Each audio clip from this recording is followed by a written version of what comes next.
राम कृष्ण हरे राम कृष्ण पाहता दुजनी सुख झाले हो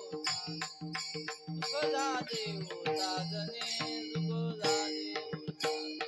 रूप पाहता लोचने सुख झाले ओ साजने सुख झाले ओ साजने सुख झाले ओ साजने विठ्ठल बरवा तो माधव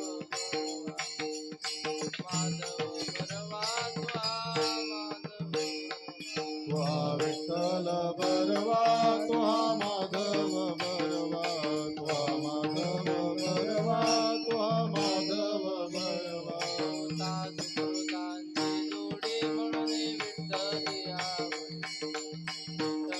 आवडी म्हणून विठ्ठली बहुता सुकृताची जोडी म्हणून विठ्ठली आवडी म्हणून विठ्ठली आवडी म्हणून विठ्ठली आवडी विठ्ठल बरवा तो माधव बरवा तो माधव बरवा तो माधव बरवा तो माधव बरवा सर्व सुखाचे आवर बाप रखुमादेवीवर बाप रखुमादेवीवर सर्व सुखाचे आदर बाप रखुमादेवीवर रखुमादेवीवर बाप रखुमादेवीवर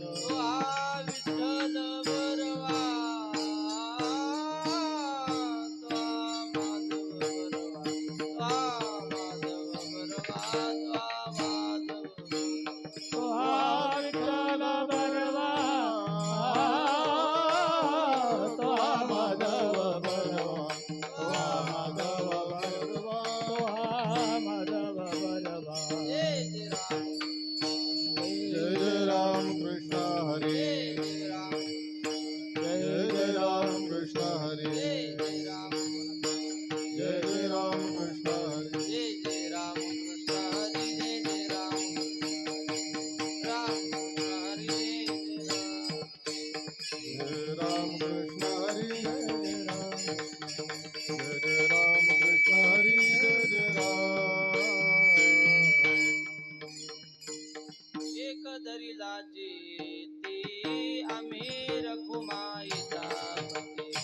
आम्ही रखुमाईचा आम्ही रखुमाईचा एक धरिला चित्ते आम्ही रखुमाईचा पती आम्ही रखुमाईचा पती आम्ही रखुमाईचा पती तेने झाले अवघे काम निवारिला भव निवारिला भ्रम निवारिला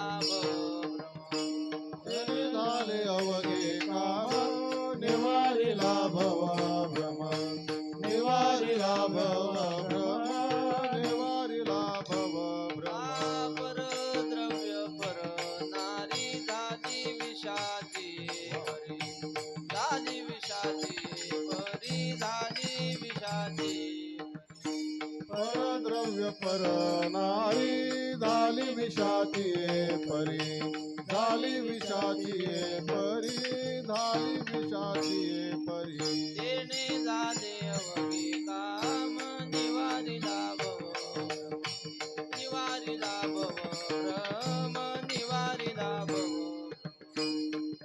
झाले अवघे काम निवारला भव भ्रम निवारिला भव भ्रम निवारिला भव भ्रम कामणे पार नाही लागत व्यवहार नाही लागत व्यवहार नाही लागत व्यवहार कामने बार नाही लागत व्यवहार नाही लागत व्यवहार नाही लागत व्यवहार केले झाले अवघे काम तेने झाले अवघे काम तेने झाले अवघे काम तेने झाले अवघे काम तेने झाले अवघे काम निवारिला भव निवारिला भव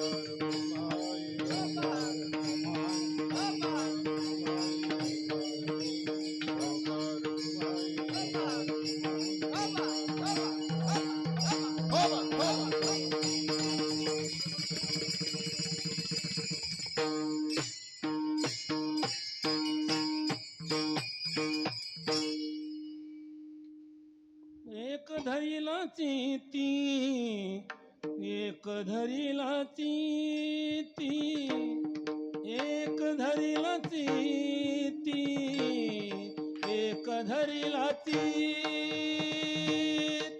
एक धरला चिते एक धरला चिती एक धरला चित्ती एक धरला चित्ती एक धरिला चिती एक धरिला चिती एक धरिला चिती एक धरिला चिती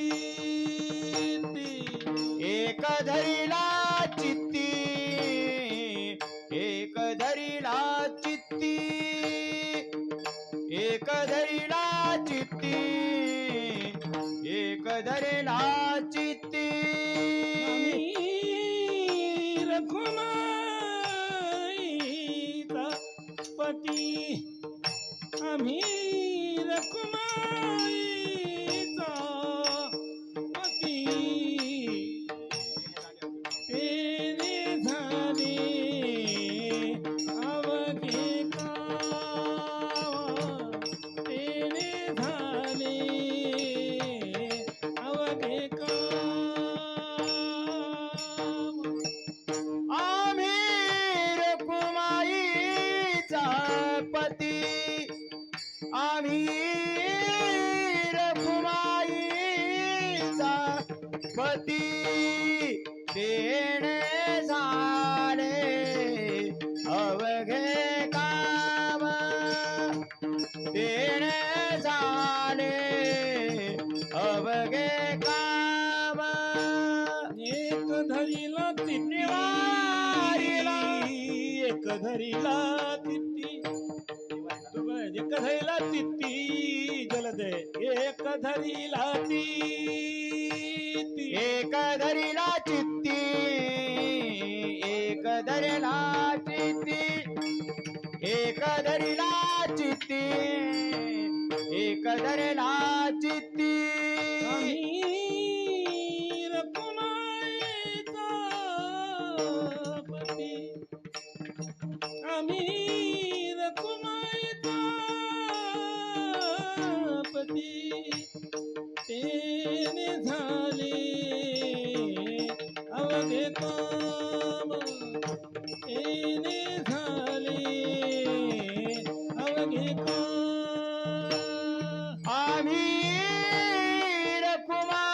रखुमाईचा पती आम्ही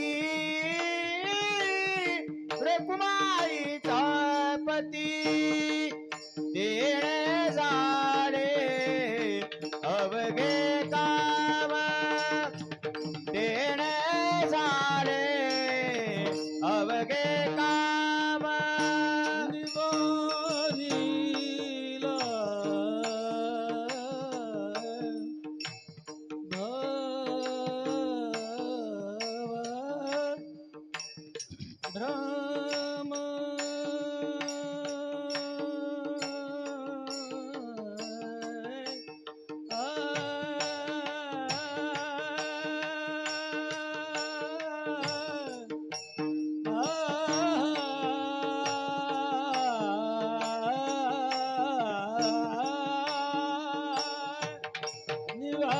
निवारीला भ्रम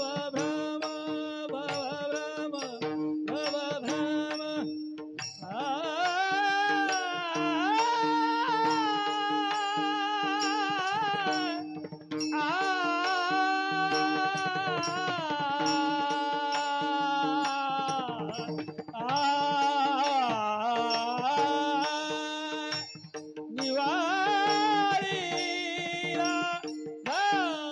भ्रम निवारीला निवारीला भ्रम तेने झाले अवघे काम तेने झाले अवघे काम निवारला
अवघे काम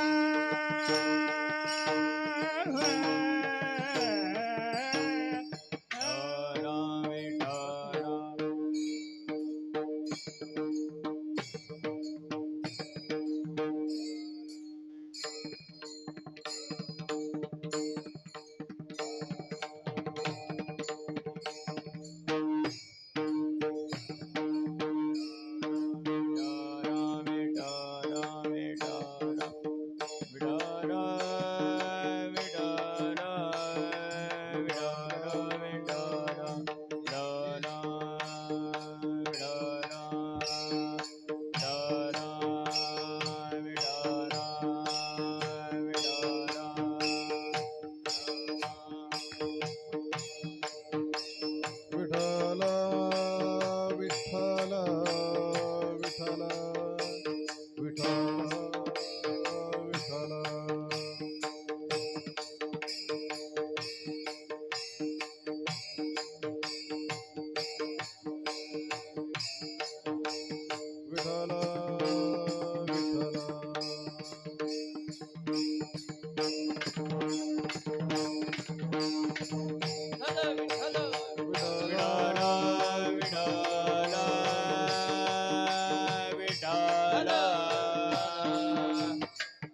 टाळी वाजवा. विठ्ठल विठ्ठल विठ्ठल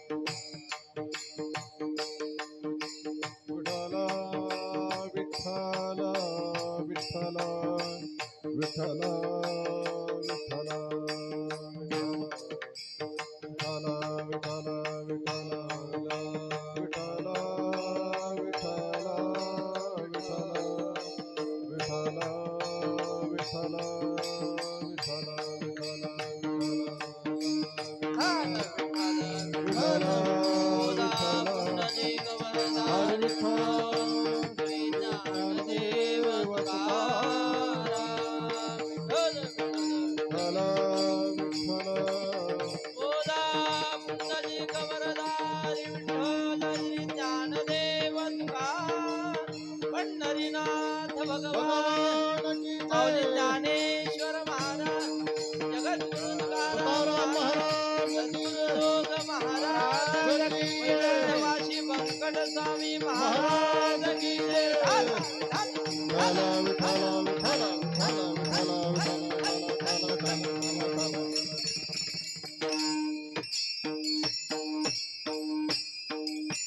एक दरीला चित्ती आमिर कुमाईचा पती तिने झाले वगी काम निवारिला भव भ्रम परद्रव्य परनारी झाली विषाची ये परी तेणे झाले अवघे काम निवारिला भव भ्रम तुका म्हणे पार नाही लागत व्यवहार तेणे झाले अवघे काम निवारिला भव भ्रम पांडुरंगा करू प्रथम नमन दुसरे चरणा संतांची या त्यांच्या कृपादाने कथेचा विस्तारू बाबाजी सद्गुरु दास तुका ओम नमो ज्ञानेश्वरा करुणा करा दयाळा तुमचा अनुग्रह लाधलो पावन झालो चराचरी सेवी लागी सेवक झालो तुमच्या लागलो निज चरणा अहो स्वामी तुकया देवा यावरी न करावा अव्हेरू एक धरिला चित्ती आमिर खुमाईचा पती तिने झाले अवघे काम निवारिला भव भ्रम सेवेसाठी निवडलेला अभंग जगद्गुरु श्री संत तुकाराम महाराज यांचा असून या अभंगातून महाराज आत्मचरित्र सांगतात. विठ्ठल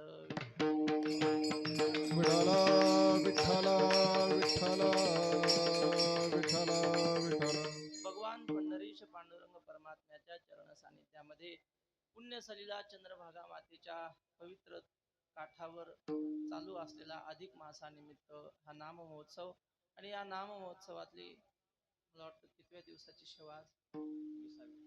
28 जे अधिक महिन्याचा सप्ताह नाही का. आमचे ज्येष्ठ गुरुबंधू हरिभक्तीपरायण श्रीनिवास महाराज यांनी सांगितलं की सेवा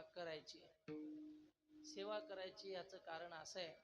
इथं सेवा करण्याचं कारण काय, इथल्या सेवेचं आणि आमचं नातं काय.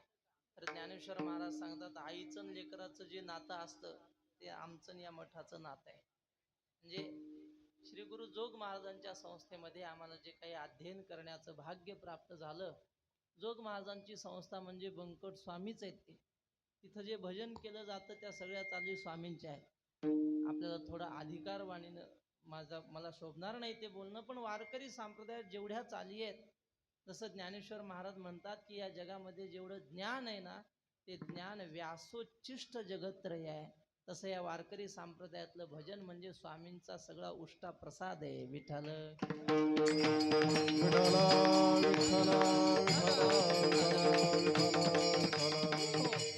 तेव्हा या महात्म्यांना आपण पाहू शकलो नाही, पण त्या महात्म्यांना ज्यांनी पाहिलं असे महात्मे आपण पाहिलेले आहेत. श्री गुरु मारुती बाबा असतील, वैकुंठवासी बोधे बाबा असतील, या सगळ्या महात्म्यांच्या मुखातून स्वामींबद्दल जे ऐकलेलं आहे आणि त्या पद्धतीचं स्वामींचं चित्र जे स्मरणामध्ये आहे, त्या स्वामींच्या चरणी आपण नतमस्तक हो. अत्यंत कमी वेळ आहे, आपली रोजची वेळ आहे 7 ते 9 कीर्तनाची. आता वाजलेत 7:15. पण घाबरू नका, आम्ही सद्गुरू जोग महाराज संस्थेचे विद्यार्थी आहोत. संस्थेमध्ये परीक्षेचा नियम असा आहे की जर कीर्तनकारांनी वेळेत कीर्तन सोडलं तर 100 पैकी 50 मार्क मिळाले त्याला, राहिलेले 50 मार्क बोलला कसा आणि चाली कशा म्हणले याला. मग आपण हातचे 50 मार्क सोडायचे नाही. विठ्ठल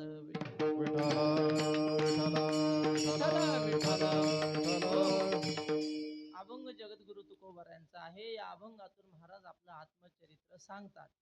संतांचं चरित्र आपण ऐकलं पाहिजे आणि ते इतर कुणाच्या तरी मुखातून ऐकण्यापेक्षा त्यांच्या मुखातून स्वतः ऐकलं पाहिजे. नियम असा आहे की माणसाला स्वतः आपण जेवढे माहीत असतो तेवढं दुसरं कुणाला माहीत नाही. रामायणातला छोटासा प्रसंग, भगवती सीता माता, प्रभू रामचंद्र, प्रभू लक्ष्मण महाराज त्या पंपा सरोवराच्या जवळून चालले होते. तलाव होता पाण्याचा आणि त्याचं नाव काय मी आता सांगितलं आपल्याला. तुम्ही लक्ष देऊन ऐकलं तर मग आम्हालाही सांगा वाटतं. हो, तुम्ही जर रस्त्याकडे पाहिले की मलाही तिकडे पाहा वाटतं. श्रोता दुष्टिता तरी वितुळे मांडला रसू. नाथ महाराजांनी एक ओवी लिहिली तेवढी सांगता. नाथ महाराज म्हणतात कीर्तन कसं ऐकावं. समजा एखादी माऊली आषाढी वारीला आली, एखादी आई, आणि तिचं 10-12 वर्षाचं पोरग तिच्यासोबत आलं आणि गर्दीमध्ये पोरग चुकलं. दिवसभर पाहू लागली इकडं तिकडं, काही सापडलं नाही पोरग, आणि संध्याकाळच्या वेळेला अशी नाराज होऊन मठात येऊन रडू लागली. तेवढ्यात एक माणूस आला आणि तो म्हटला, मावशी तुमचं पोरग असं 10-12 वर्षाचं आहे का? हो. सावळ्या रंगाचं आहे का? ती म्हणती हो. बरं, त्याचं अमुक अमुक नाव आहे का? ती म्हणती हो. तो माणूस बोलताना ती आई जीवाचे कान करून त्याचा एक एक शब्द ऐकत असते. नाथ महाराज म्हणतात ती आई जसं त्या लेकराचं वर्णन ऐकते त्याप्रमाणे आपण जीवाचं कान करून कीर्तन ऐकलं पाहिजे. चुकल्या पुत्राची शुद्धी वार्ता, जेणे सादरे ऐके माता, तेणे सादरे हरिकथा, सार्थकता परिसावी. कारण कीर्तनकार काही आपल्या मनाचं सांगत नसतो, साधू संतांचे शब्द सांगत असतो आणि एखादं वाक्य आपल्या जीवनाचं परिवर्तन करणारं येऊन जातं. म्हणून एकही शब्द कीर्तनातला गौणी वृत्तीने पाहू नये, सामान्य वृत्तीने पाहू नये. विशेष अंतःकरण एकाग्र करून कीर्तन ऐकलं पाहिजे. असो, तेव्हा रामचंद्र प्रभू, सीतामाई, लक्ष्मण महाराज त्या पंपा सरोवराच्या तीरावरून जात होते आणि त्या तलावामध्ये एक बगळा, एक पाय पाण्यात टेकवलेला आणि एक पाय असा आधर धरलेला असा बगळा उभा होता पाण्यात. देवानं त्या बगळ्याकडे पाहिलं आणि देव म्हणले, लक्ष्मणा, सीते, बघा ना बगळा असून किती शांत बसला. माणसाला जर म्हणलं अर्धा तास अजिबात हातपाय न हलवता बसा, माणूस बसू शकल का? माणूस काही ना काही टिवल्या बावल्या करणारच. सतरंजीचे दोरे तरी तोडल, काही नाही. आपलं अंग खाजत नसतं ते बळच अंग खाजवल, डोकं खाजवल. म्हणजे माणसाचं एकाग्र मन नसतं. हातपाय हलतात म्हणजे मन जागेवर नाही. त्यातल्या त्यात सांगतो, कुत्र असतं, उन्हाळ्याचे दिवस आणि एखाद्या झाडाच्या सावलीला बसतं कुत्र. अर्धा तास झालं की उठतं, इकडं तिकडं पाहतं, पुन्हा दुसऱ्या सावलीला जाऊन झोपतं. तर पहिलं सावलीतच होतं ना, दुसरीकडे जाण्याचं कारण त्याचं रजोगुणी मन त्याला जागेवर बसू देत नाही. तसं आपली रजोगुणी वृत्ती आपल्याला स्थिर बसू देत नाही. देवानं पाहिलं बगळ्याकडे, सांगू लागले, अरे बगळा असून किती शांत उभा आहे. मला वाटतं हा बगळा नाही, हा कोणीतरी तपस्वी आहे, बगळ्याच्या रूपात इथं उभा आहे, तपश्चर्या करतो एका पायावर. लक्ष्मण म्हटला, दादा तुम्ही म्हणता ते खरंय. सीता माता म्हटली आपण कशाला विरोधात बोलायचं, तुम्ही म्हणता ते खरं आहे. आम्हाला सुद्धा वाटतं हा कोणीतरी तपस्वी असला पाहिजे की त्यांची चर्चा ऐकली पाण्यातल्या मासोळीनं.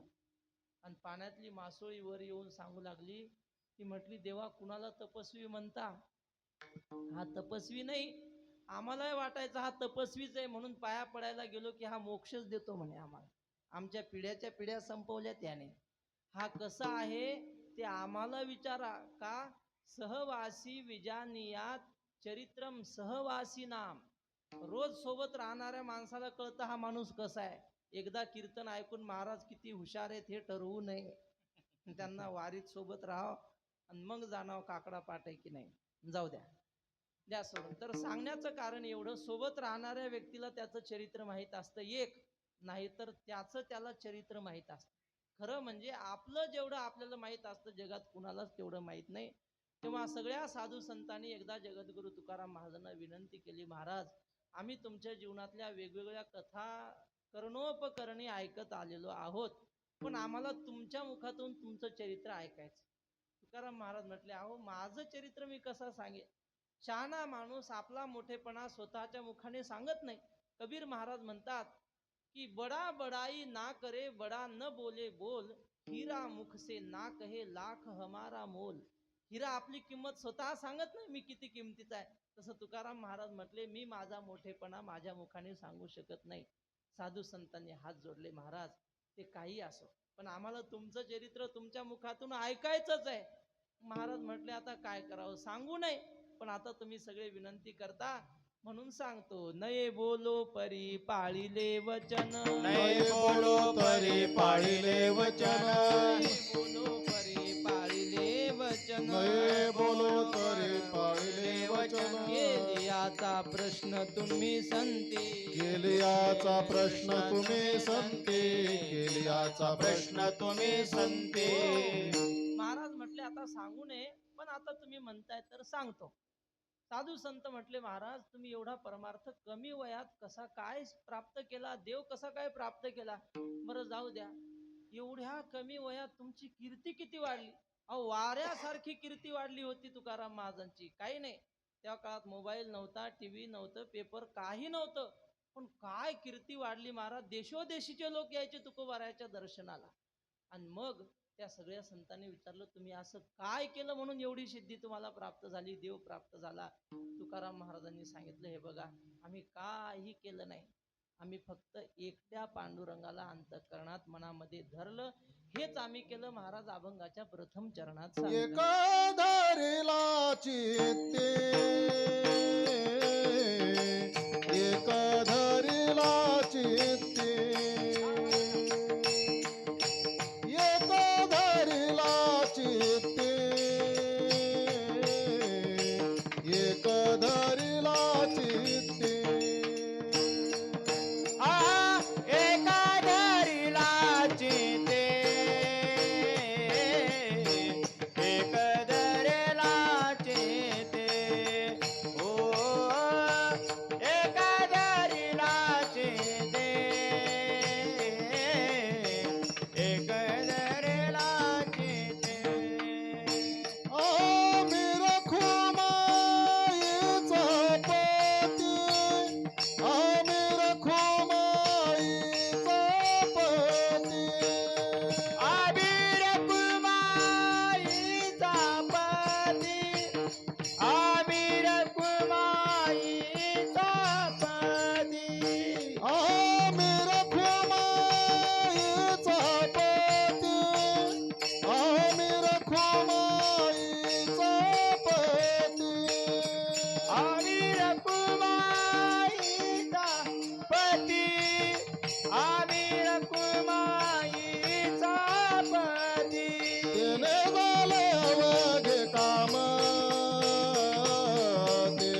कळविला चित्ती आम्ही रखुमाईचा पती. महाराज म्हणतात आम्ही काही केलं नाही, एकट्या पांडुरंगाला मनामध्ये धरलं. एकट्या म्हणण्याचं कारण आम्ही अव्यभिचारी भक्ती केली. ज्ञानेश्वर महाराज म्हणतात पाण्याचं आणि माशाचं नातं कसं असतं पहा.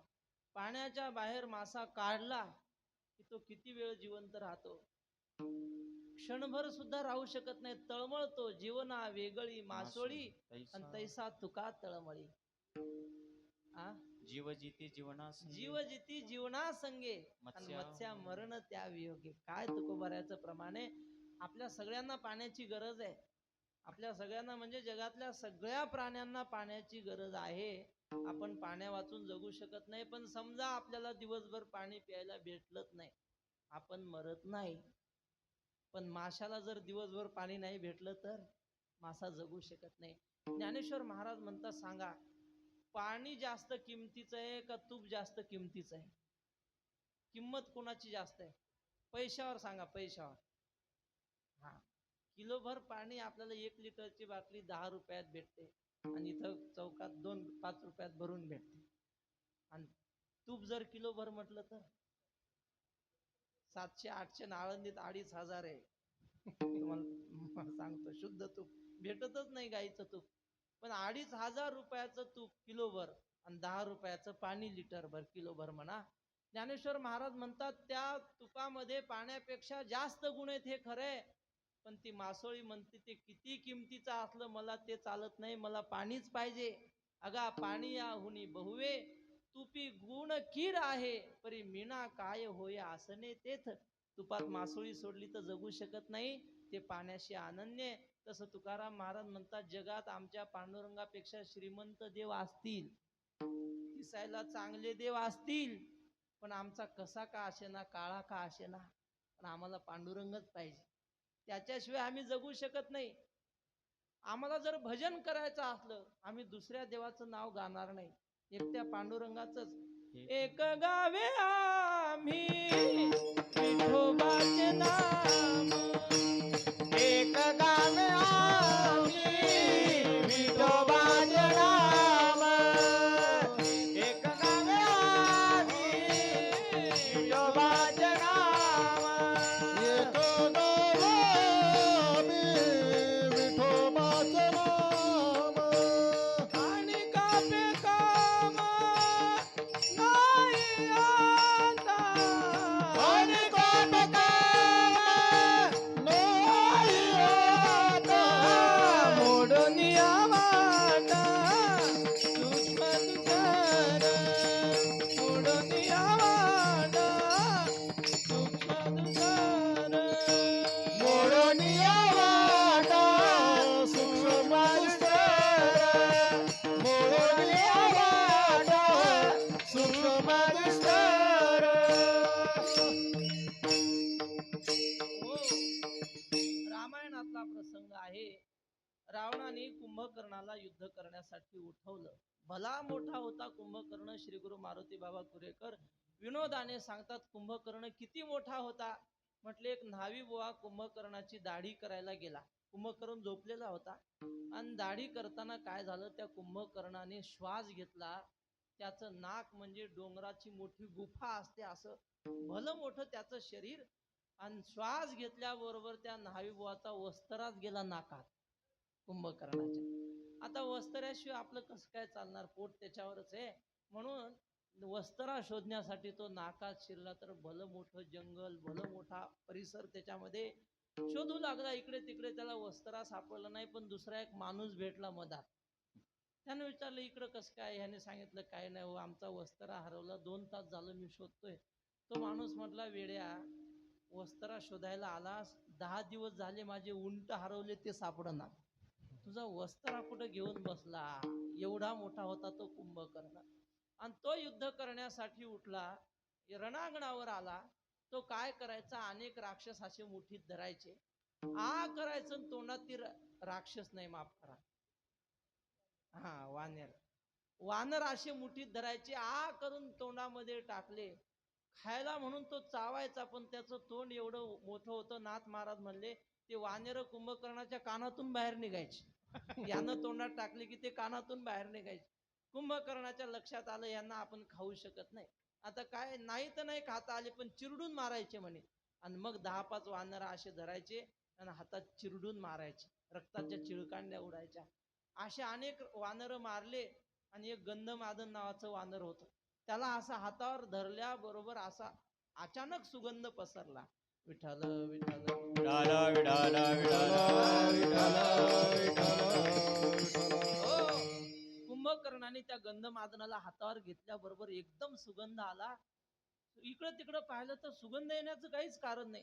कुंभकर्णाने विचारलं, का रे सुगंध कस काय आला? त्याने सांगितलं, गंधमादन म्हटला, महाराज माझ्या अंगाचा सुगंध येतो म्हणजे शेंट मारून नाही बरं, स्वाभाविक माझ्या अंगाचा सुगंध येतो म्हणूनच माझं नाव गंधमादन आहे.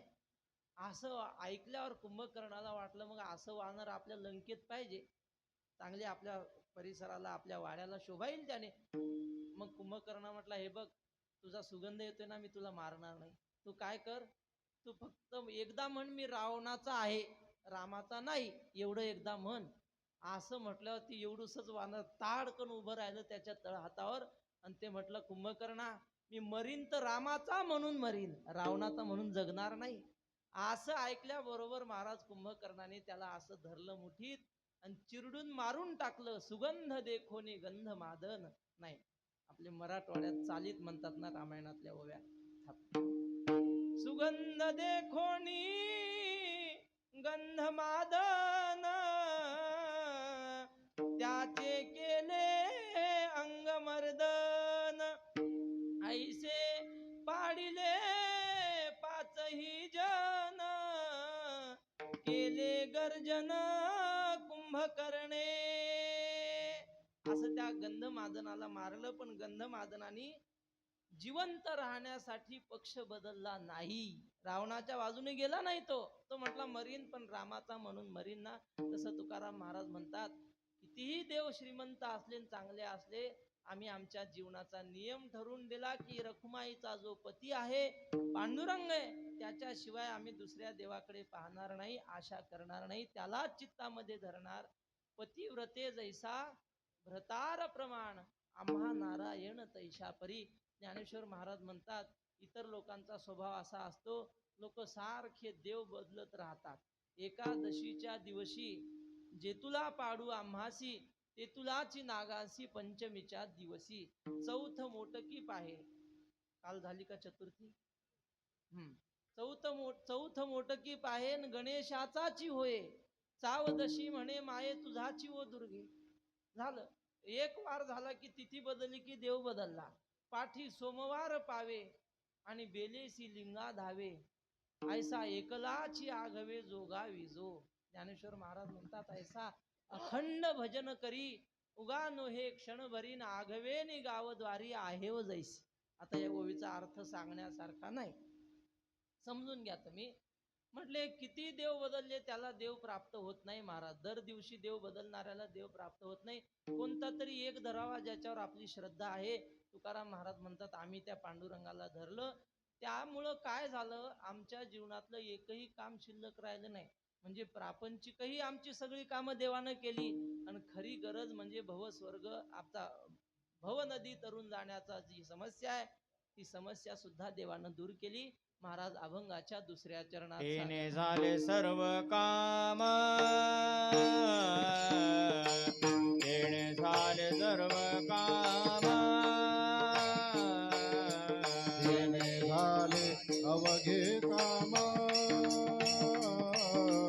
तेने झाले अवघे काम, निवारीला भव भ्रम, निवारीला भव भ्रम, तेने झाले अवघे काम, तेने झाले अवघे काम,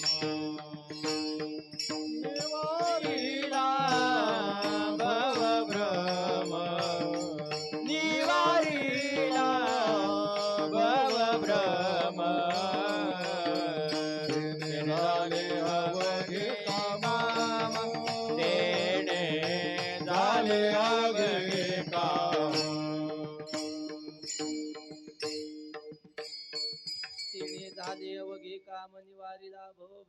महाराज म्हणतात देवाला चित्तात धरलं त्यामुळं काय झालं, आमची सगळी कामं झाली. आणि सगळ्यात महत्वाचं चित्तात धरलं म्हणजे काय, तुकाराम महाराज म्हणतात आमचा देह कुठं का असे ना, आमचं चित्त मात्र देवाच्या पायाजवळच राहणार. देह असो माझा भलती ठाई, चित्त तुझे पायी असो द्यावे. कधी तुकाराम महाराज म्हणतात देवा माझ्या चित्तामध्ये तुझे पाय ठेव, चित्ती तुझे पाय डोळा रूपाचे ध्यान. आणि असं जर जमत नसेल, तुला इकडे येता येत नसेल, तर माझे चित्त तुझे पायी राहे ऐसे करी काय. तुला इकडे येता येत नसेल तर माझं चित्त ठेव, पण चित्ताचा आणि तुझ्या पायाचा वियोग होता कामा नये. देह कुठे का असे ना, चित्त मात्र तुझ्या पायापाशी पाहिजे. परमार्थामध्ये चित्ताला फार महत्व आहे. जगद्गुरु तुकाराम महाराजांच्या गाथेमध्ये 91 क्रमांकाचा अभंग आहे. आणि त्या अभंगात तुकाराम महाराजांनी गोष्ट सांगितली. गोष्ट अशी की एका गावामध्ये पोथी चालू होती. पोथीला अनेक लोक आलेले. एक कधीच पोथीला न येणारा माणूस पोथीला येऊन बसला. आणि बसल्याबरोबर जी मोठ्याने रडायला लागला. लोक म्हणायचे अहो थांबा, एवढं काय रडता. लोकांना वाटलं काय हा माणूस प्रेमळ आहे, बरं रडावं माणसाने, पण जरा हळू मोठ्याने ओरडायला लागला. आमच्याकडे म्हणतात गौरायला लागला मोठ्याने. मग लोक पायाला दाबायचे अहो थांबा, जरा आवाज कमी करा. महाराजांना वाटलं, महाराज म्हणले राहू द्या, त्यांना कुणी शांत करू नका. अहो आपण जन्मभर पोथी ऐकली, कधी देवासाठी रडलो का आपण. पण हा माणूस आजच पोथीला आला, देवासाठी रडतोय, रडू द्या त्याला.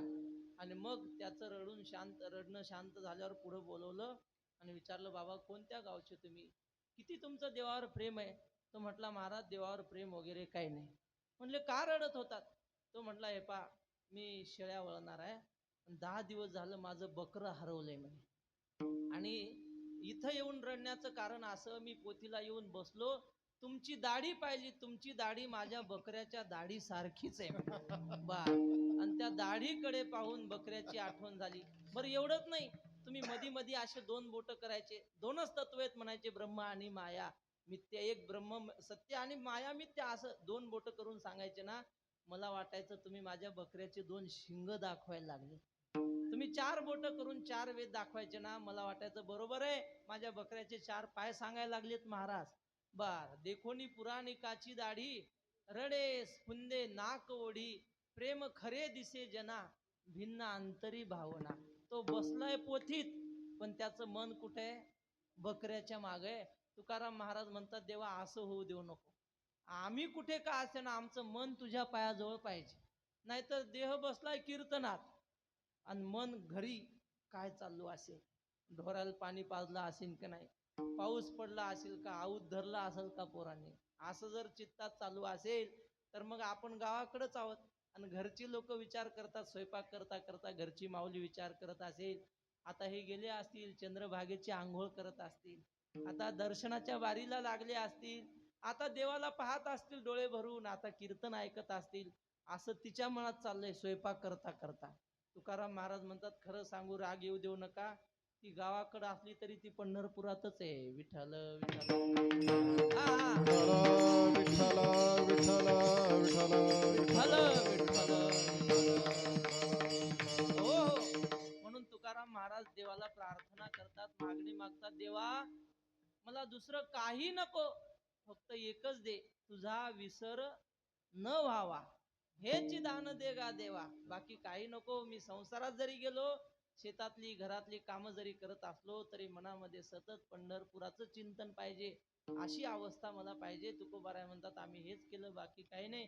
त्याचा परिणाम देवानं आमची सगळी कामं केली, संसारातली केली, परमार्थातली केली. तुकाराम महाराज प्रपंच चालवत असताना एकदा मिरच्याची पोती घेऊन, वाळलेल्या आपल्या लाल मिरची घेऊन कोकणामध्ये गेले. 3 मिरच्याच्या गोण्या घेऊन एका गावामध्ये गेले, दुकान लावलं. गावाच्या बाहेर महादेवाचं मंदिर, पिंपळाचं झाड, त्या झाडाखाली बसले. आणि गावातल्या काही माता भगिनी महादेवाला नमस्कार करायला आल्या. सकाळची वेळ. विचारलं एका बाईनं बाबा मिरच्या कशा दिल्यात. असं म्हटल्यावर तुकाराम महाराज म्हटले आजी तुमच्याकडे काय भाव चालल्या त्या भावाने घ्या. असं कोणता दुकानदार म्हणत असतो का. एवढ्या वाक्यात त्या बाईनं ओळखलं दुकानदार जरा भोळा आहे. तुमच्याकडे ज्या भावाने चालल्या त्या घ्या म्हणजे काय. ती म्हटली बर आमच्याकडे 2 रुपये किलो चालले. महाराज म्हटले घ्या मग 2 रुपयानं, तसं काय नाही. मोजून दिल्या किलोभर. बाई म्हणली महाराज बाबा जरा जास्त दे की अजून, तुझं काय लय जाईल का म्हणे, चिमूटभर जास्त टाक. महाराजांनी टाकल्या हाताने. अरे टाक की, एवढा काय चंगूस आहे. महाराज म्हटले आजी तुमच्याच हाताने घ्या. मग ते किलोभर मोजूनही घेतल्या आणि पुन्हा पदर पसरला आणि जेवढ्या हातानं गोळा करता येतील तेवढं गठोडं बांधलं. निघाली आजी घरी आणि सगळ्या गावात सांगत फिरली लय चांगला दुकानदार आला, पैसे द्या नाही तर नका देऊ, मिरच्या फुकटच देतय म्हणले जा. आणि मग काय महाराजी गर्दी दुकानावर जमली. सगळ्या गावातल्या माता भगिनी माणसं दुकानावर मिरच्या घ्यायला. पैसे द्यायचा पत्ता नाही, मिरच्या न्यायच्या आणि पैसे आणून देतो म्हणायचं आणि तिकडच. एक कुणीतरी बिचारी म्हातारी होती, तिनं शेरभर तांदूळ आणून दिले आणि कुणीतरी एक 8 आणे रुपये काहीतरी दिले महाराजांना. बाकी सगळ्या मिरच्या संपल्या, एक गोणी राहिली, 2 गोण्या संपल्या. आणि मग त्या गावामध्ये एक महाकंजूस माणूस होता, अति कंजूस, मक्खी चूस. मक्खी चूस म्हणजे वैकुंठवासी वैद्य बाबा सांगायचे म्हणतात. मक्खी चूस म्हणजे समजा जेवताना तुपाच्या वाटीत माशी पडली, आपण काय करतो, माशी काढतो, 2 थेंब शिपडतो पाण्याचे आणि जेवतो. पण मक्खी चूस कसं करतो, ती माशी अशी 2 बोटात धरतो, अशी कर कर पिळतो. तिला तूप राहिलं नाही पाहिजे, आता टाकून द्यावं की नाही तशी टाकत नाही, जिभीवर ठेवून चाटतो मग फेकून देतो. याला म्हणायचं मक्खी चूस. महाकंजूस असा तो माणूस. त्यानं ऐकलं मिरच्या फुकट देतय म्हणले, माणूस पळतच आला आणि तुकाराम महाराजापाशी येऊन रडायच लागला. महाराज म्हणले अहो रडायला काय झालं तुम्हाला? तो म्हटला काय करावं महाराज, अहो पोरीचं लग्न आलं 8 दिवसावर आणि घरात काही किराणा नाही, काहीच नाही. महाराज म्हटले म्हणायचं काय तुम्हाला? तो म्हटला काही नाही, आम्हाला मिरच्या पाहिजे गोणीभर. महाराज म्हटले घेऊन जा, काय देता पैसे? तो म्हटला महाराज तिथं अडचण आहे ना खरी, पैसेच नाहीत माझ्याकडे. महाराज म्हटले हे पा, मिरच्या घेऊन जा, पुन्हा पैसे आणून द्या, कुणाकडून तरी घेऊन उसने आणून द्या. तो म्हटला महाराज ते पाहू आपण, मिरच्याची गोणी घेऊन जातो. गेला घेऊन आणि मग काय महाराज यांचा धंदा किती झाला, 8 आणे आणि शेरभर तांदूळ एवढेच. देवाला विचार पडला, हे बाबा जर असा रिकाम्या हाताने घरी गेला तर घरी कडक लक्ष्मी आहे. जिजाबाई म्हणजे साधी नव्हती, कडक लक्ष्मी होती. म्हणजे हे जर रिकाम्या हाताने गेले तर याचं काही खरं नाही, शिव्याच खावा लागतील घरी जाऊन. मग देवाने नोकराचं रूप घेतलं, गुडघ्या इतकं धोतर नेसलं, खांद्यावर घोंगडी टाकली, हातामध्ये काठी घेतली आणि ज्यांनी ज्यांनी मिरच्या नेल्या होत्या प्रत्येकीच्या घरी जायचं. मावशी चला पैसे द्या. ती बाई म्हटली कशाचे आले पैसे? नाही नाही म्हणले आमच्या मिरच्या आणल्यात ना मालकाच्या तुम्ही. ती म्हटली आम्ही मिरच्या आणल्यात पण मोजून कुठं आणल्यात? ते म्हणले मोजायचं काम नाही, आमच्या मालकाचं नाव तुकाराम आहे म्हणले. तुक म्हणजे मोजणे, तुम्ही नुसत्या अशा मुठीत धरल्या ना त्या किती ग्रॅम आहेत आमच्या मालकाला पाहिल्या पाहिल्या कळतंय, म्हणून तर त्याला तुका म्हणतात म्हणे. बरं सांग बरं मग मी किती आणल्या? आता त्याला काय कळणार नाही, त्यानं सांगितलं 1 किलो 25 ग्रॅम. मोजून पाहिल्या तर बरोबर तेवढ्या. त्या बाईला वाटलं काहीतरी चमत्कार दिसतो, उगं काहीतरी करणी धरणी करल, घेऊन जाय म्हणजे पैसे. अशा बऱ्याच जणीचे गोळा केले. कोण देत नसेल तर भांडायचा, शिव्या द्यायचा, त्याला काय येत नाही, देवाला शिव्या येतात. पंढरपूरचा येतो, इथल्या लोकांना तुमच्यापेक्षा जास्त येतात, जाऊ द्या. आणि मग शिव्या देऊन भांडून पैसे गोळा केले. शेवटी राहिलं एक बहादर, कोणतो, गोणीभर मिरच्या नेलेला.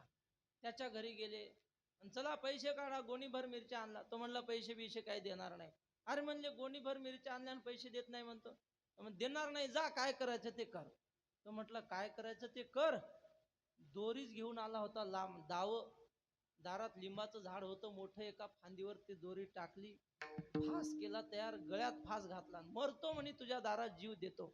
चराट सोडून जगन निवास, महिपती महाराज लिहितात. आपुले कंठी घातला फास, म्हणे प्राण देऊनी उदास, अवघ्या गावासी नाडीन, तुझ्या दारात जीव देतो ना अख्ख्या गावाला बुडवतो म्हणे.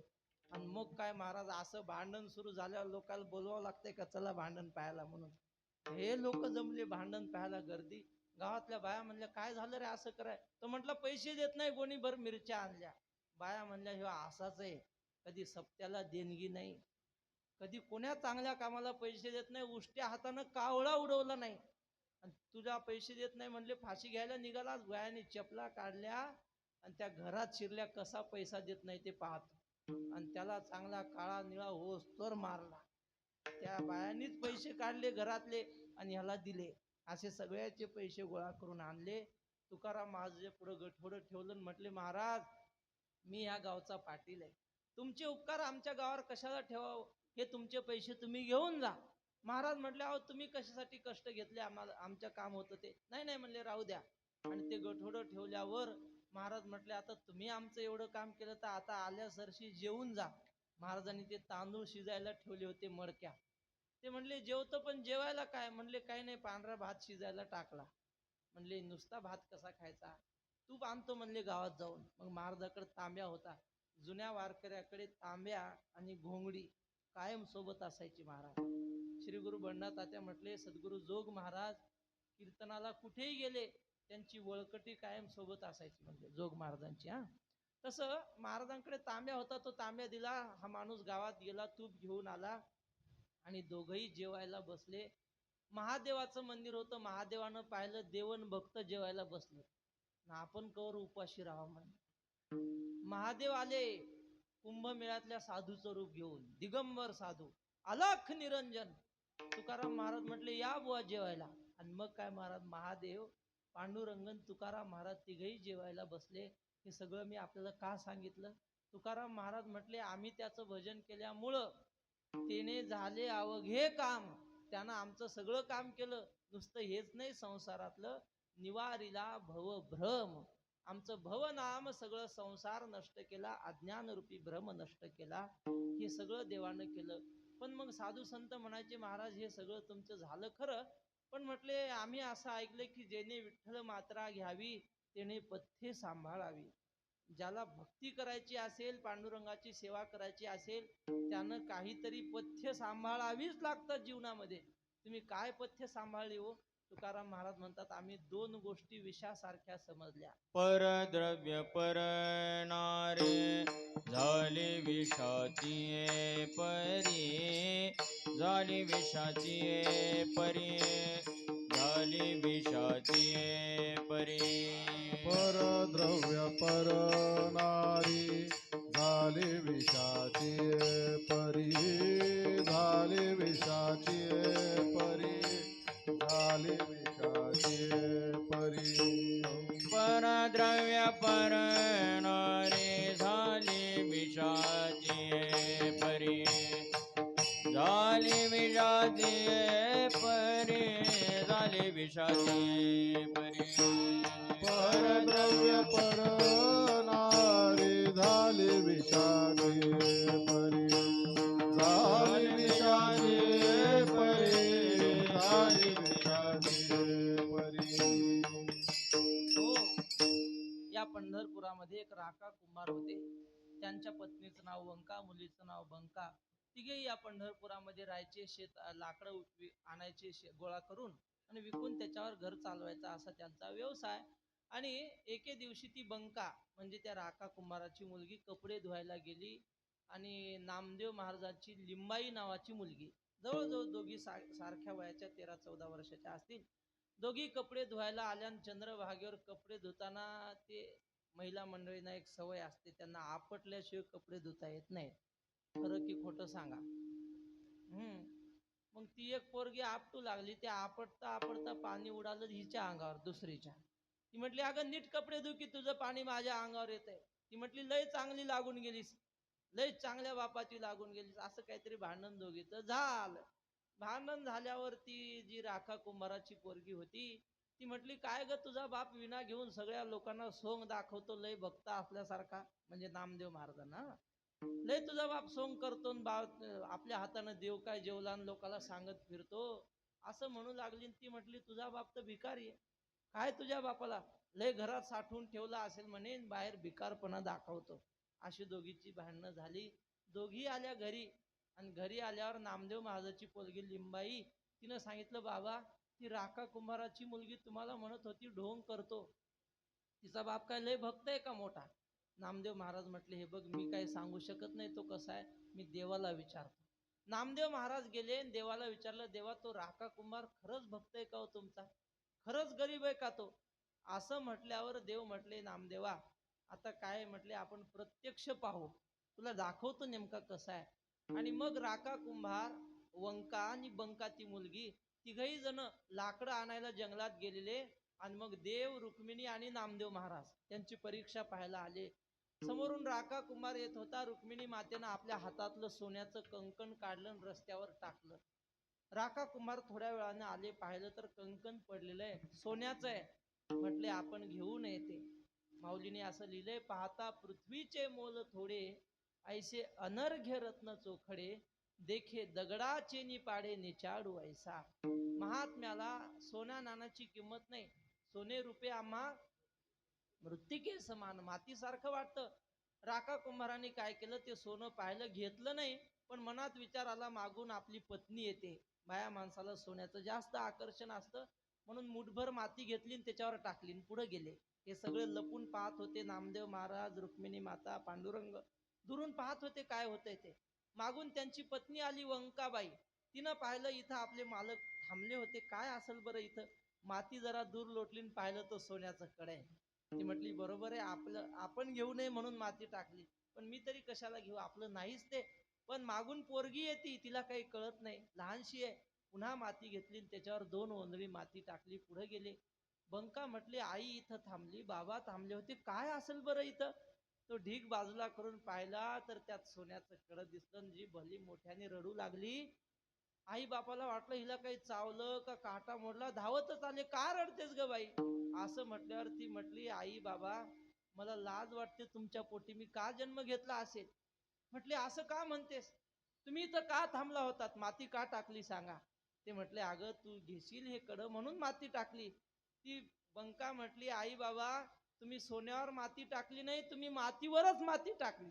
तुम्हाला सोनं माती वेगळी का दिसली, मला सोनं माती वेगळी दिसत नाही, मला सोनं म्हणजे माती सारखं वाटतं. हे देवानं नामदेव रायाला दाखवलं. म्हटले नामदेवा 10-12 वर्षाची पोरगी जर अशी तर बाप कसा असेल. विठ्ठल विठ्ठल विठ्ठल विठ्ठल. हो हो, जुने महात्मे सांगतात सद्गुरु जोग महाराजांना त्या काळात 1,00,000 रुपये कोणीतरी द्यायला आलं होतं. जोग महाराज म्हटले आम्हाला तुमचे पैसे नको. तो देणारा माणूस म्हटला काय महाराज, आम्ही 1,00,000 रुपये तुम्हाला फुकट देतो, तुम्ही घेत नाही. तुम्ही अख्खा भारत देश फिरून पहा म्हणे, तुम्हाला 1,00,000 रुपये देणारा कोणी सापडतो का. महाराज म्हटले तू अख्खा भारत देश फिरून पहा, 1,00,000 रुपये न घेणारा महाराज तुला सापडतो का म्हणे. जाऊ द्या, कशासाठी सांगितलं. तुकाराम महाराज म्हटले आम्ही एवढंच केलं, लोकाचा पैसा हरामाचा घ्यायचा नाही, एवढा आम्ही नियम ठरवून ठेवला. वैकुंठवासी वक्ते महाराज म्हणायचे एखाद्या वेळी विष्टेनं हात भरवा, पण लोकांच्या पैशानं हात भरवू नका. विठ्ठल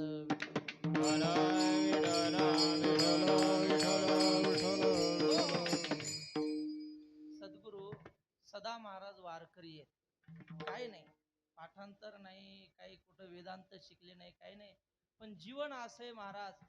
तुकाराम महाराजांनी सांगितलं ना, तुकाराम महाराज म्हणतात तो काही शिकलेला असो नसो, पण तो पांडुरंगाचा अत्यंत आवडता भक्त, अशी त्यांचा स्वभाव. लक्ष्मी ते ऐशा नावे, मोकळे मन रसाळ वाणी, याच गुणी संपन्न. लक्ष्मी ते ऐशा नावे, भाग्य जावे तरी त्यांनी, असं त्यांचं जीवन आहे. तर ते सदा महाराज सांगतात. म्हटले काही नाही, माणसाला देवाचं, गावाचं आणि भावाचं कधी खाऊ नये म्हणून. कोणाकोणाचं, देवाचं, गावाचं आणि भावाचं. ते म्हटले एखाद्या वेळी माणसाला विष पचेल, पण ह्यांचं कधीच पचत नसतं. ह्यांचं पचत नाही म्हणजे दुसऱ्याचं खाल्लं तर चालतं असं नाही हा, कुणाचंच पचत नाही माणसाला. एखाद्याचा 1 रुपया जरी आपण कर्ज घेऊन मेलो न फेडता, तर त्याचा 1 रुपया फेडण्यासाठी त्याच्या घरी बैल व्हावं लागतं, कुत्र होऊन फेडावं लागतं, चुकत नाही. हा कर्मलोक आहे, मृत्यूलोक आहे हा. जैसे ज्याचे कर्म तैसे फळ देतो ईश्वर.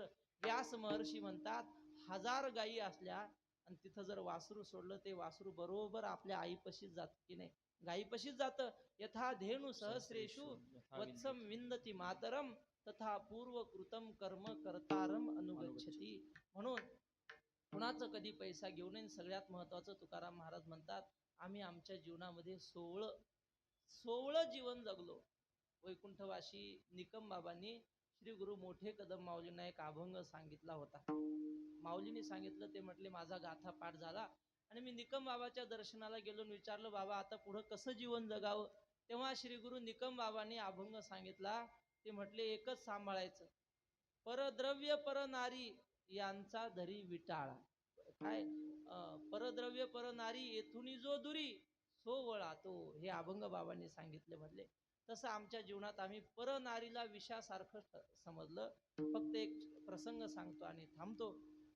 रामायणातला प्रसंग असा आहे की रावण सीता मातेला घेऊन चालला होता. आता त्याच्या आधीची एक ओवी आठवलेली सांगतो. सीता माताला रावण घेऊन चालला आणि सीता माता मोठ्याने रडू लागली आणि रडता रडता ती काय म्हणत होती ते नाथ महाराजांनी लिहून ठेवलंय. सीता म्हणत होती की मी माझ्या पतीकडे मागणी केली नसती, हात पसरला नसता तर ही वेळ आली नसती. काय मागितलं होतं सीतेनं? नुसतं हरण म्हणू नका, सोन्याचं हरिण मागितलं होतं. सीता माता म्हणते बस तेवढी चूक मी केली, मग जगातल्या सगळ्या स्त्रियांना मी सांगू इच्छिते. सीता माता म्हणते की मी जी चूक केली ती तुम्ही करू नका.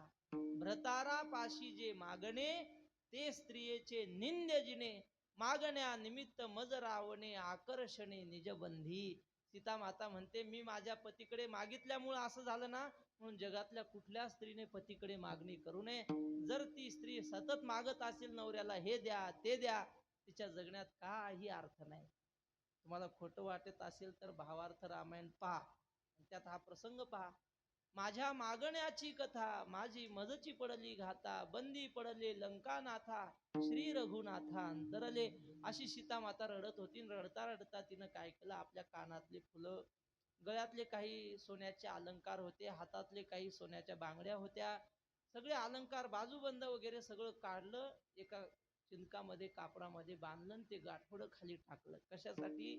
यांना कळावं की ह्या दिशेनं सीतेला पळवून नेलेलं आहे. आणि मग शोध करत करत जेव्हा राम लक्ष्मण आले त्यांना ते गाठोडं सापडलं.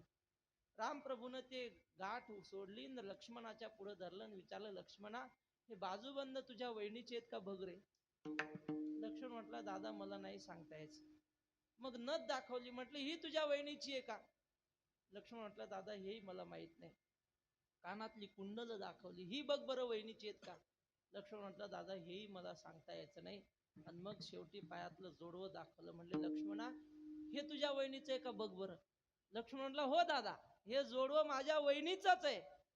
मग राम म्हटले तुला नथ ओळखू आली नाही, कानातली कुंडल ओळखू आली नाही, हातात बाजूबंद ओळखू आला नाही, आणि जोडवं बरं ओळखू आलं. लक्ष्मण म्हटलं दादा क्षमा करा, आजपर्यंत मी फक्त वहिनीच्या पायाचंच दर्शन घेतलेलं आहे. वहिनी कशा दिसतात हेही मला माहित नाही. नाहम जानामि केयुरे न जानामि कुंडले नूपुरे त्वभि जानामि नित्यम पादाभिवंदनात. मी रोज वहिनीच्या पाया पडायचो ना, त्यामुळे फक्त मला जोडवे माहिती आहेत. सांगण्याचं तात्पर्य तुकाराम महाराज म्हणतात आम्ही सुद्धा असं जीवन जगलो, त्यामुळं आमचा परमार्थ यशस्वी झाला. महाराज म्हणतात परमार्थ परमार्थ म्हणजे काही नाही, फक्त ह्या दोन गोष्टीच सांभाळायच्या, ह्यातच सगळा परमार्थ आहे, बाकी काही करावं लागत नाही. अभंगाचं शेवटचं चरण. तुका म्हणे फार, तुका म्हणे फार, तुका म्हणे फार, तुका म्हणे फार, तुका म्हणे फार, तुका म्हणे फार, तुका म्हणे फार, तुका म्हणे फार, नाही लागत व्यवहार, नाही लागत व्यवहार, तेने झाले अवघे काम, तेने झाले अवघे काम, तेने झाले अवघे काम, तेने झाले अवघे काम. नाही लागत व्यवहार, नाही लागत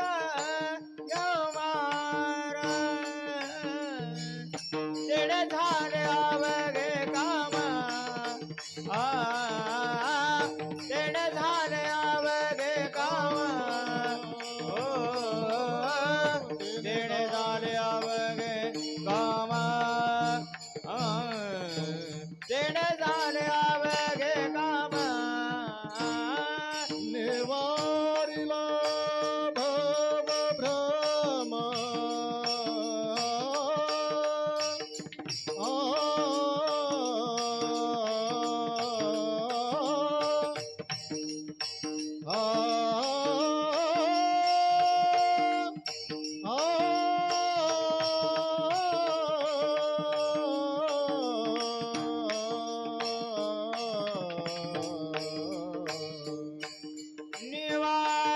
निवारिला भव भ्रम निवारिला भव भ्रम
निवारिला भव भ्रम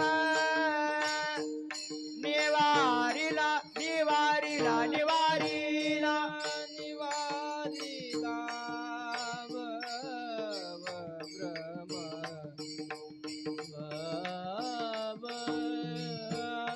भ्रम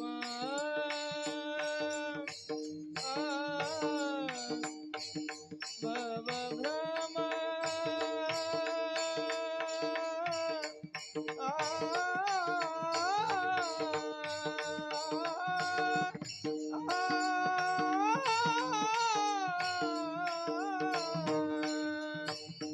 निवारिला भव भ्रम निवारिला भव भ्रम तेने झाले अवघे काम तेने झाले अवघे काम तेने झाले अवघे काम तेने झाले अवघे काम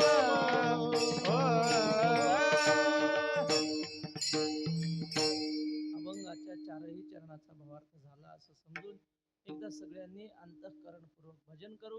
भजन असं करायचं की ह्याच पंढरपूरच्या वाळवंटामध्ये नामदेवरायांचं कीर्तन झालं होतं आणि त्या कीर्तनामध्ये नामदेवरायांनी सगळ्यांना सांगितलं होतं हात वर करून टाळ्या वाजवा. माऊलींचं प्रमाण आहे हा. बाह्या उभा राहावी, बाह्या म्हणजे हात आणि उभा राहावी म्हणजे वर करावी, त्यावरी कहाळ लावावी, उत्तमापासून अंत्यजावरी मुक्तीची शेज मागावी रे. नामदेवरायांनी सगळ्यांना सांगितलं हात वर करून टाळ्या वाजवा. सगळेजण वाजवत होते आणि त्यात एक माणूस होता त्याला हात नव्हते. कोणते? गोरोबा काका. टाळी वाजवण्याची इच्छा खूप, हात वर केले पण मनगटापासून हात नाही, नुसती मनगट अशी मारत होते आणि देवाच्या कृपेनं महाराज त्यांना हात आले टाळी वाजवता वाजवता. आणि त्या भजनामध्ये देव एवढे नाचत होते, एवढे नाचले की किती नाचले. नाचता नाचता देवाचा गळला पितांबर म्हणजे धोतर फिटस्तोर नाचला देव. त्यांनी जसं भजन केलं ना, किती तल्लीन झाले असतील कल्पना करा. समजायचं आपण त्याच कीर्तनात आहोत. तोच देव कुठंतरी उभा आहे कीर्तनामध्ये नाचतो आहे. सगळं डोळ्यासमोर ते चित्र आणायचं आणि टाळी वाजवून भजन करायचं. हात वर करा, विठोबा रखुमाई. हा हा बोला बोला माऊली. विठोबा रखुमाई, विठोबा रखुमाई, जय जय विठोबा रखुमाई, विठोबा विठोबा रखुमाई. बोला पुंडलिक वरदारी,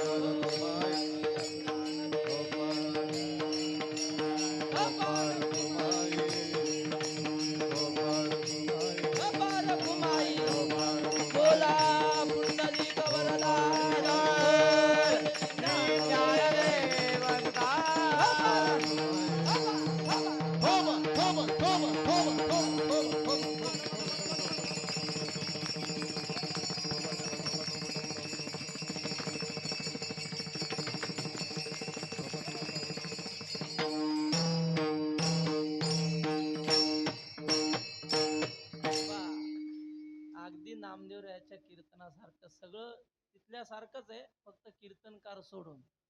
कीर्तनकार नामदेवराया सारखा नाही ना. जाऊ द्या. हा भजनाचा आनंद तुकाराम महाराज म्हणतात, तुम्ही किती घरी पैसे खर्च करा आणि किती विषयाचा आनंद घ्या, हा भजनाचा आनंद घरी येऊ शकत नाही.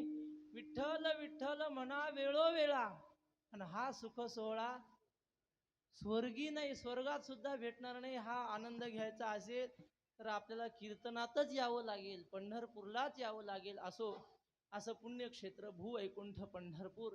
तुकाराम महाराज म्हणतात, अशा पंढरपुरामध्ये आपण आल्यानंतर जगातली सगळी तीर्थयात्रा झाली असं म्हणायला काही हरकत नाही. अवघीच तीर्थे घडली एक वेळा, चंद्रभागा डोळा देखिलिया. वैकुंठवासी बोधेबाबांनी आम्हाला हा अभंग चालीत शिकवला होता. अवघीच तीर्थे घडली एक वेळा, चंद्रभागा डोळा देखिलिया. अवघीच पापे गेली दिगंतरी, वैकुंठ पंढरी देखिलिया. पंढरपूर एकदा डोळ्याने पाहिलं की जीवनातली सगळी पापं नष्ट झाली. वैकुंठवासी वक्ते महाराजांनी एकदा सांगितलं होतं, म्हटलं या पंढरपुरामध्ये जर अन्नदान केलं, आपल्या सगळ्यांना माहिती आहे येथे एक शीत दिधल्या अन्न आणि कोटी कुळांचे होय उद्धरण. एक शीत अन्नदान झालं तर कोट्यावधी कुळांचा उद्धार होतो. लोक नारायण बली नाग बली करतात, कशासाठी? ते म्हणतात पितर असंतुष्ट आहे म्हणून तुम्हाला ते करावं लागेल. मग 5-25 हजार खर्च लागतो म्हणतात. बा आपल्याला काय माहित नाही, आपण केलेला नाही आणि देवाच्या कृपेनं करण्याची पाळी येऊ नये. पण असं का करावं लागतं? पितर असंतुष्ट असले की जीवनात दुःख येतात. नामदेव महाराज म्हणले सोपं आहे ना, इथं पंढरपुरात अन्नदान करा, कोट्यावधी कुळांचा उद्धार होईल. पण महाराज सगळ्यांना अन्नदान करता येतं का? खरं सांगा. जो माणूस रोजान जातो लोकाच्या, त्याला कशी काय पंगत देता येईल एवढ्या मोठ्या सप्त्यात? मग त्याच्यासाठी शास्त्र मार्ग सांगतं, ते ऐका. वक्ते बाबा म्हटले, एखादा गरीब असेल आणि त्याला वाटतं आपण अन्नदान करावं, काय करावं त्याने? काही करू नये, चंद्रभागेत जावं, हातामध्ये चंद्रभागेचं पाणी घ्यायचं आणि मनात संकल्प करायचा की मी आज 1000 वारकऱ्यांना पंचपक्वानाचं भोजन देत आहे, असं म्हणून नुसतं पाणी सोडायचं चंद्रभागेत. खरोखर 1000 वारकऱ्यांना जेवू घालणाऱ्याला जेवढं पुण्य ना, तेवढं पुण्य ह्याला केवळ संकल्पानेच भेटतं. पण तो खरोखर गरीब पाहिजे हा, नाही तर पेटवलं तर महिनाभर इजायचं नाही एवढं आहे. आणि त्यानं जर संकल्प सोडला त्याला काय भेटल? काही नाही, पुण्य भेटणार नाही, खकानाच भवती. सगळं जळून जाईल. पण गरिबासाठी साधू संतांनी शास्त्रांनी मार्ग सांगितलेला आहे. नुसती आपण भावना जरी केली, म्हणले हा पांडुरंग असा आहे, आमचा पांडुरंग भोळा आहे, तुका म्हणे भोळी आणि विठ्ठल कृपेची कवळी. त्याला मनाची पूजा आवडते, त्याला हार नाही घातलं तरी चालतो. तुकाराम महाराज म्हणतात, मनोमय पूजा हेची पढिये केशी राजा, असा हा पांडुरंग आहे. आणि त्या पांडुरंगाची आपल्याला जन्मोजन्मी सेवा घडावी, जन्मोजन्मी आपल्याला त्याने वारकरी करावं. वैकुंठवासी स्वामी महाराजांनी आयुष्यभर भजन केलं, आपल्यालाही थोडी देवाच्या भजनाची आयुष्यात सेवा घडावी, अशी स्वामींच्या चरणी, भगवंताच्या चरणी प्रार्थना करतो. झालेली सेवा स्वामी महाराजांच्या चरणी समर्पित करतो. आज आमचं भाग्य आहे की तुमच्यासारखे सगळे भाविक मंडळी श्रवणाला आलेली आहेत. आणि माझे 2 ज्येष्ठ गुरुबंधू टाळ घेऊन उभे आहेत. आमचे श्री गुरु श्रीनिवास महाराज आणि श्री गुरु सागर महाराज ननवरे, हे दोघंही साथीला उभे आहेत. त्यांच्या आशीर्वादाने, आपल्या सगळ्यांच्या कृपा कटाक्षाने जे काही मला बोलता आलं ते बोललो. योग्य असेल ते सद्गुरु जोग महाराज वारकरी शिक्षण संस्थेचं आहे, अयोग्य असेल ते माझ्या बुद्धीचे दोष समजून मला परत करा. ज्ञानेश्वर माऊली, ज्ञानराज माऊली महाराज ज्ञानेश्वर माऊली, ज्ञानराज माऊली, ज्ञानेश्वर माऊली, ज्ञानराज माऊली, ज्ञानेश्वर माऊली, ज्ञानराज माऊली, महाराज ज्ञानेश्वर माऊली, ज्ञानराज माऊली, ज्ञानेश्वर माऊली, ज्ञानराज बोला पुंडलिक वरदा विठ्ठल, ज्ञानदेव तुकाराम, ज्ञानेश्वर माऊली,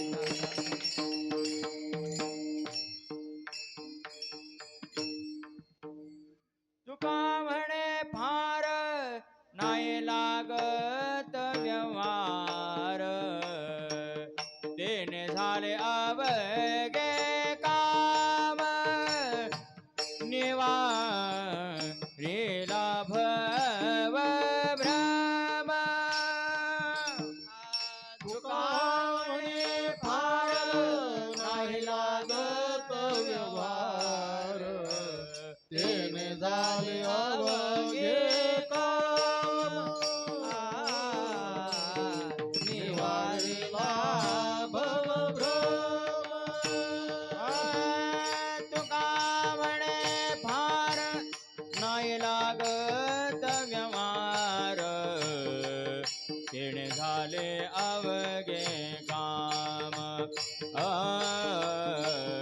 निवारिला भव भ्रम तुका म्हणे फार नाही लागत व्यवहार तेने झाले आवारे काम निवारिला भव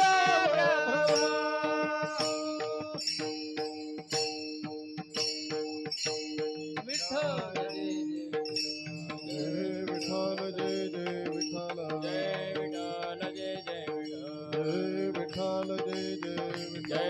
विठ्ठल जय जय विठ्ठल जय जय विठ्ठल जय जय विठ्ठल जय जय विठ्ठल आ बोलेले गुरे वेडे वापुडे उत्तरे क्षमा पराग महाराज तुम्ही सिद्ध नाही विचारिला अधिकार म्या आपुला क्षमा पराग महाराज तुम्ही सिद्ध तुका म्हणे ज्ञानेश्वरा राखा पाया पैकिंकरा क्षमा पराग महाराज तुम्ही सिद्ध ज्ञानदेव तुकारा ज्ञानदेव तुकारा ज्ञानदेव तुकारा ज्ञानदेव तुकारा झाले समाधान तुमचे देखील चरण आता उठावे जे मना येत नाय नारायणा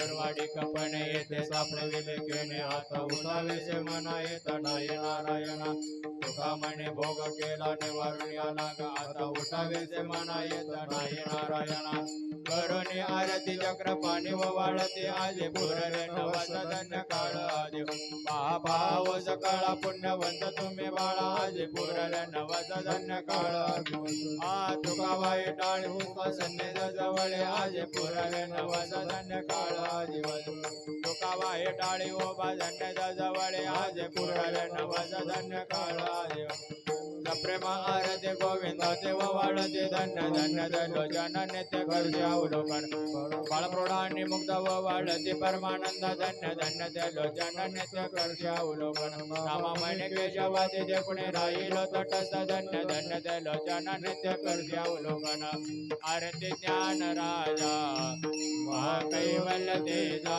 देवी तेजा संग वेदिला माझा आरती ज्ञान राजा लोपले ज्ञान जगी धनेनाचे गोणे अवतार पांडुरंग नाव ठेविले ज्ञाने आरती ज्ञान राजा महाकैवल्य तेजा देवी तेजा संत मन वेदिला माझा आरती ज्ञान राजा प्रगट भूय बोले विश्व ब्रह्माचे केले राम जनार्दने पायी टकची ठेले आरती ज्ञान राजा महाकैवल्य तेजा देवे तेजा संत मनोवेदिला माझा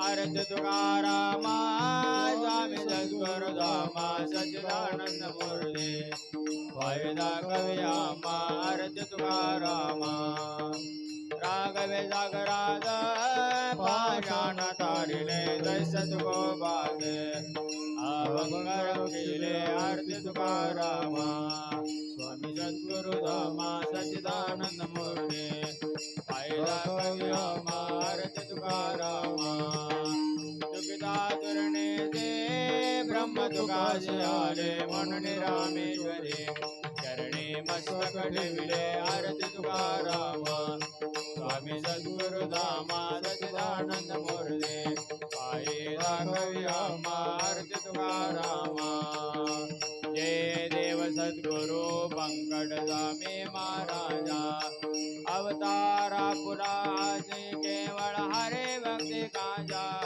जय देव सद्गुरु पंकज स्वामी महाराजा रजपुताचे वंशी जन्म घेऊन अवतरले जोग महाराजांचे शिष्यत्व पत्करिले भंडाऱ्या गिरीमध्ये आपण तपास ज्ञानोबाचा जीवलग सका होवने राहिले जय देव गुरु व्यंकट स्वामी महाराजा अधिक मासिक क्षेत्री नाम सप्ताह केले भरपूर अन्नदान मिळवून जना सुख दिले कीर्तन ज्ञानेश्वरी सांगून जना सुखविले प्रेमळ भजनाद्वारा सकळा आनंदित केले जय देवदत्त गुरु व्यंकट स्वामी महाराजा आयुष्याचे अंत्य समाधी गुरुग्रामाने मोगल प्रांतिक क्षेत्र पंढरी बनविले जाले भोळ्या भाळ्या दीन जनाचे लिले उद्धरजे बिडवेदा चरणा नित्य तुमच्या चरणाचे जय देव सद्गुरु व्यंकट स्वामी महाराजा अवतारा पुराजे केवळ हरी भक्ती गाजा